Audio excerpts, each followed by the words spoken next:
Hey folks, it's Mr. Fly here, hope you're well. Out and about today on this rather chilly day on another bike review.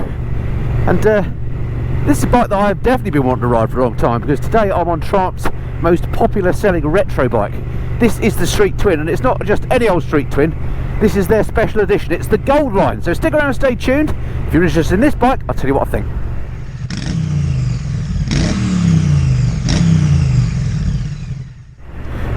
Okay, so the Triumph Street Twin Goldline Special Edition then, limited to just 1,000 units, came out in I think February 2021, something like that. We heard about it, so a little bit late to the party, sorry about that. But I have ridden Street Twins before, so I was in no massive rush to get on the bike, but I do love the looks of this thing. Triumph have played a blinder here because they've done it in my favourite black and gold colour. Just take a look at this bike. Okay, so here she is then. How splendid does this bike look in its limited edition Goldline paintwork? It looks absolutely beautiful, I think. Check out the details here. Look, on the tank, we've got, it says Goldline, so we know it's got a Goldline. Here we've got a hand-painted coach line that Triumph kind of specialise in. There's only a few chaps in the factory that do that, apparently. And apparently you can contact Triumph and find out who did it. I think there might even be initials under the seat. I'm not sure, I haven't checked yet. Another Goldline around that, bit of lovely brushed aluminium as well. You've got the old school Triumph logo on here, which I really like, and then down on the side panels as well you've got another hand painted gold line, hence Goldline. And I just think she looks lovely. You've got a gold line as well on the wheel rims. I mean, the skill to do that is quite something, yeah, I just think she looks absolutely beautiful. All right, back on the bike. All right, so much for how the bike looks. How does the thing feel from a comfort point of view? That's the first thing that always strikes me when I jump on a new bike to ride, is how comfortable is it? Well, this thing is super comfortable, as you can guess. It's one of those upright riding positions, classic Bonneville.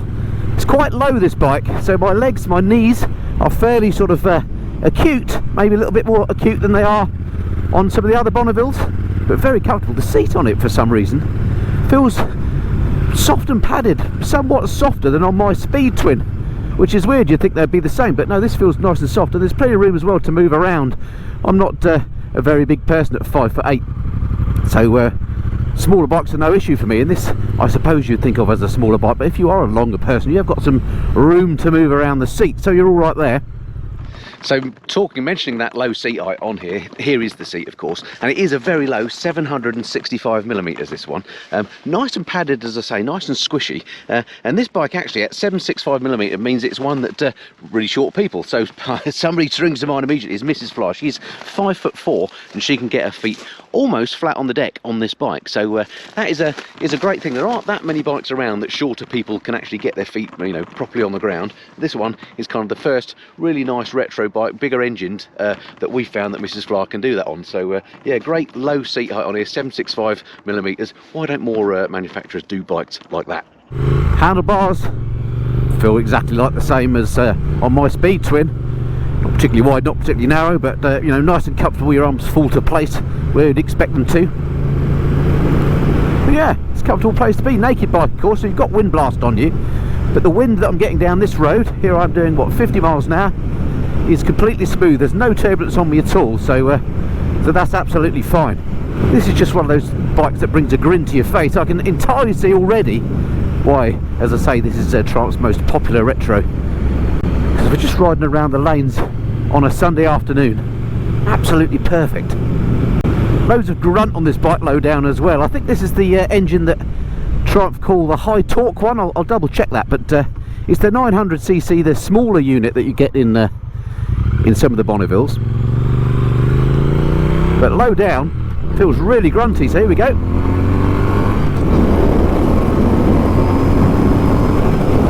Yeah, no luck in grunt there, and there we go, up to silly speeds already actually. So for going around on the back lanes, I'll come back down to more reasonable speeds. There we go, that's better. Absolutely fine. In terms of the specs, let me talk you through those. Okay, so to the specs on this engine then, I have written them down so I don't make any mistakes, and I was right, it is the high torque variant of the Bonneville engine that's fitted on here. It is of course a parallel twin, and it's got that 270-degree firing order, so it sounds absolutely magnificent as well. As I said, 900cc, the Bonneville high torque engine. In terms of those specs, horsepower wise, 64.1 brake horsepower or 65 PS Triumph say, and that's at 7,500 RPM, and it puts out 80 Newton meters of torque at 3,800 RPM. So nice and low where you're getting that torque, and that's why it feels much more powerful or more sporty than you'd think low down. It does run out of puff once you sort of hit 60 miles an hour ish, but you know, for those riding around the lanes on a lazy Sunday afternoon, you really don't need more power than this has got. Okay, what about the brakes and the handling and the suspension, that sort of thing on this bike? Well, let's just check. Nothing behind me. Front brake, single disc on here, but ample bike there. It's not one of those on-off ones either. It's nice and progressive, so yeah, nice feel to that.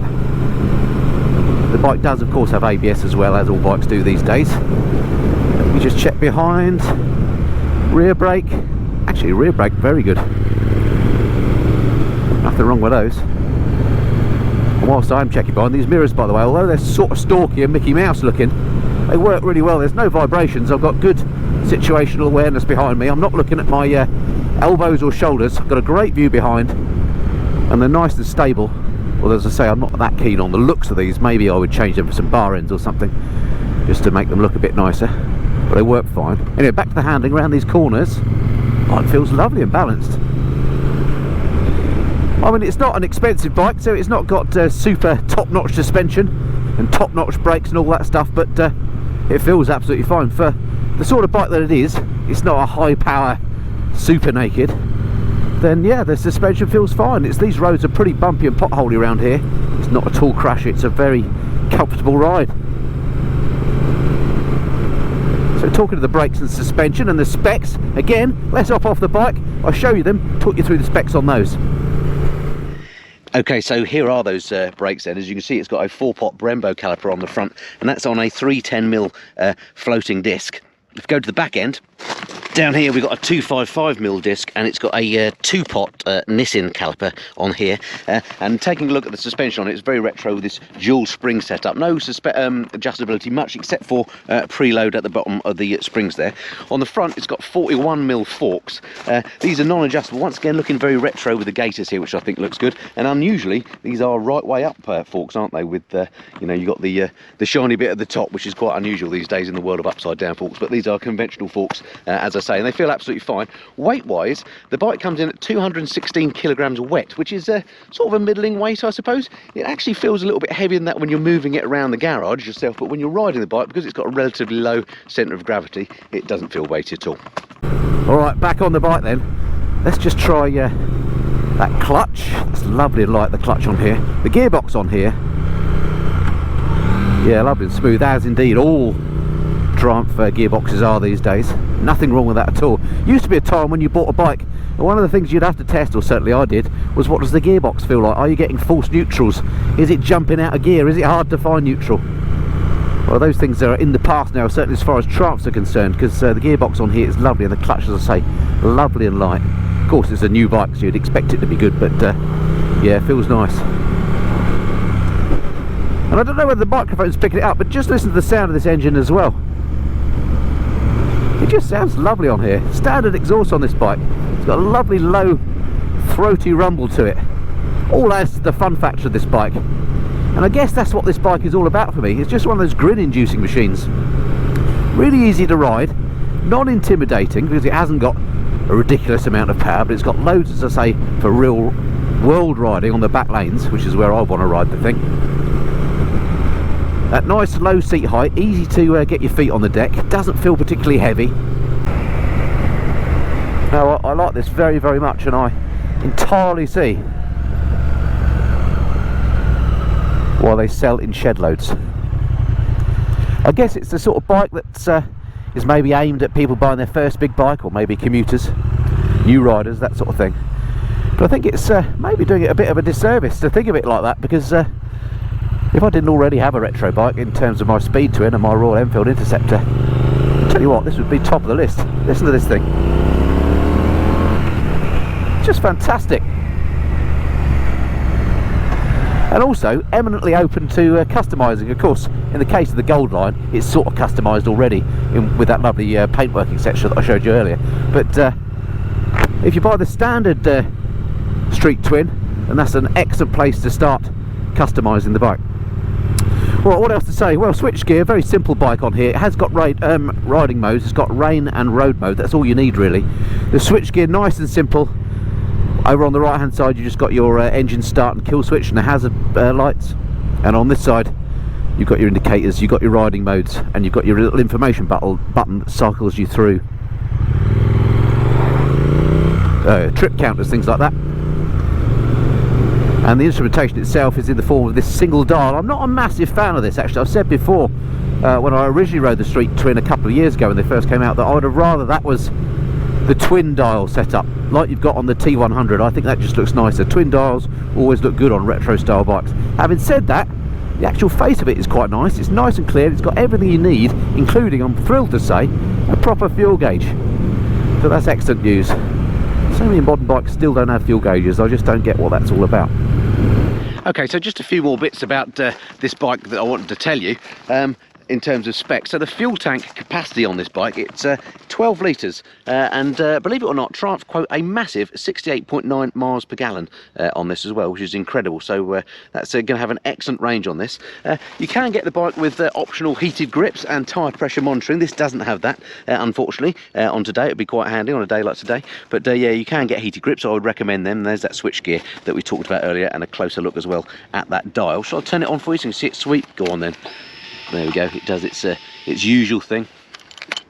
Talking of accessories on the Street Twin and the Goldline, you can actually get something like 120 official Triumph accessories for this bike, so you can really make it your own as well. So I know what you're thinking, how much is one of these Street Twin Goldlines going to cost me? Well, this will cost you £9,000 on the road. That compares with £8,400 for the standard Street Twin. It is, of course, Euro 5 compliant, and you can get an A2 licence kit for it as well, if you need one of those. Yeah, these roads are really quite bumpy, but it's a nice soft seat. Eating up those bumps a treat. It's a really nice place to be. I'm wearing some new kit today, by the way, so if you are interested in the kit that you've seen me wear on this video, then stick around and stay tuned to the very end of the video. I will be bringing you one of my fashion segments and talking you through all the kit that I'm wearing, and I'll put some links below to it as well if you're interested. I'm one of these people, I'm a bit of a tart. I like to dress in appropriate kit for the bike, so it is a cold day. It's about 8 degrees today, so I'm in what I would call a winter retro ensemble today, so I'll tell you all about that after the credits if you're interested. Alright then, so what's my conclusion, my summary on the Street Twin Goldline, having ridden it for the last half an hour or so? This is really a first ride review. Well, as you've gathered, I like it a lot. It's a lovely little bike. I say little bike, it is of course 900cc, it's not little, is it? It's got plenty of go, loads of grunt, it sounds fantastic, it looks great with that paint job. It's a very, very comfortable place to sit. Sounds lovely. Other than the slightly stalky mirrors, there's nothing that strikes me as being unpleasant on this bike. It really does tick all the boxes for me. And if you're in the market for your first big bike, or a retro, a second bike maybe to supplement your sports bike or your adventure bike, do give this a look.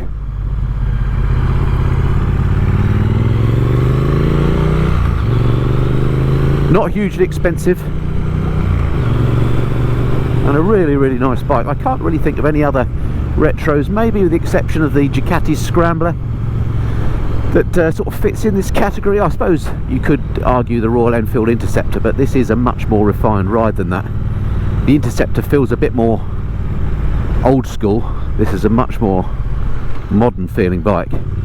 Lovely and smooth, this engine as well. You'd never, well, you would know it's a twin because of the sound, but there's none of that thumpiness that you'd expect, which you certainly get more of on the Interceptor. Slightly different ride to that. But yeah, overall very nice. So I must say thank you very much indeed to Triumph UK, as usual, for lending me the bike for this review. Hope you enjoyed it. If you've got one of these, if you've been riding a Speed Twin for a while, stick your comments below on anything you've learned, because it's of help to other viewers, other people looking at these bikes. Anything you think I've missed, or particularly if there's anything you don't like about the Street Twin, what is that? Because I really can't find anything. I think it's a great little bike. Alright, that's it for now. Look forward to speaking to you next time. Until then, this has been the Mist and Fly. Cheerio.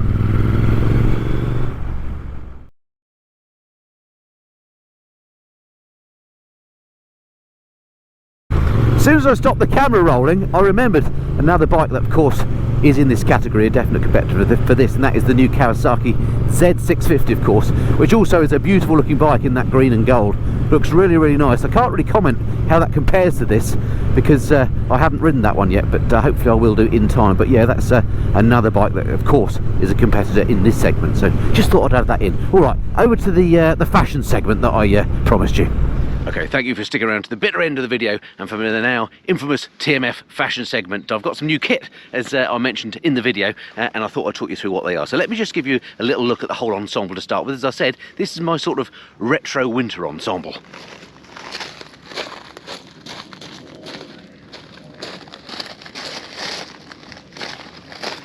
Pretty snappy, I think you'll agree. Let's start off then with these gloves. These are from Segura, and I'll just look up the details of them. Right, I forgot what they were called. These are called the Sultan glove. They're CE level 1 approved. They're made of goat skin. They're waterproof. They're very comfortable. Don't need any breaking in. They've got little touchscreen bits on them as well, which are fantastic for using your phone and what have you. I just find they're nice and tactile. I can use my camera with them okay. Easy to feel the controls. Really nice retro glove, as I say, quite new to me. These will cost you £84.99 from Sports Bike Shop. I'll stick a link below if you're interested in a pair of the Sultan gloves. Okay, next up is my jacket. This is also from Segura. This is called their Leone jacket. It's £349.99. It is waterproof. It's a lovely piece of kit, as you can see. It's lovely and comfortable. Loads of pockets on it. It's CEAA rated, and you probably know that there are 3 levels of AA rating: A, AA, and AAA. AAA is the top spec, and that's what's referred to often as the sort of racing spec. AA is kind of for touring, and A is sort of urban. Normally, you'd expect this sort of jacket to be in the urban rating, but this one actually beats that, as I say, with the double A rating. So it's nice and you know, in terms of not only comfort is it good, but also protection, which is obviously something very important. And I think it looks really good. As I say, £349.99 from Sports Bike Shop. Once again, I'll stick a link below to this one. Right, moving down the ensemble then and talking about AA ratings, my jeans, here they are. Seen these before. These are some jeans that I've had for about 6 months now, and these are kind of my go-to everyday jeans. They're actually from a company called PMJ. They're Italian, and these are called their De jeans, D-E-U-X, as in the number 2 in French. They are super comfortable, as I say. I wear them on and off the bike now, and they are actually AAA rated, so these are better than the sort of leathers that you get to go on a racetrack with. So they are quite expensive, but they're a lovely looking, lovely fitting, comfortable and safe jean. Let me just check the price for you. £206.98. I know it sounds a lot of money for jeans, but as I say, they are very protective. Compare that to how much a pair of leather race jeans would cost you, and these are just, you know, work with this kind of urban style. Talking of which, moving down, let's go to the boots. Again, I've been wearing these now for about 6 months. These are from Falco, and these boots actually, I've forgotten the name of. Let me look that up as well. Actually, I haven't got a note of the name. I'll stick the name of the boots on the screen now. But these are, again, nice and protective. Got all the right labels inside them. They're great for day-to-day wear as well as on motorcycle wear. I just think they're a cool-looking boot, and they go well with this jacket.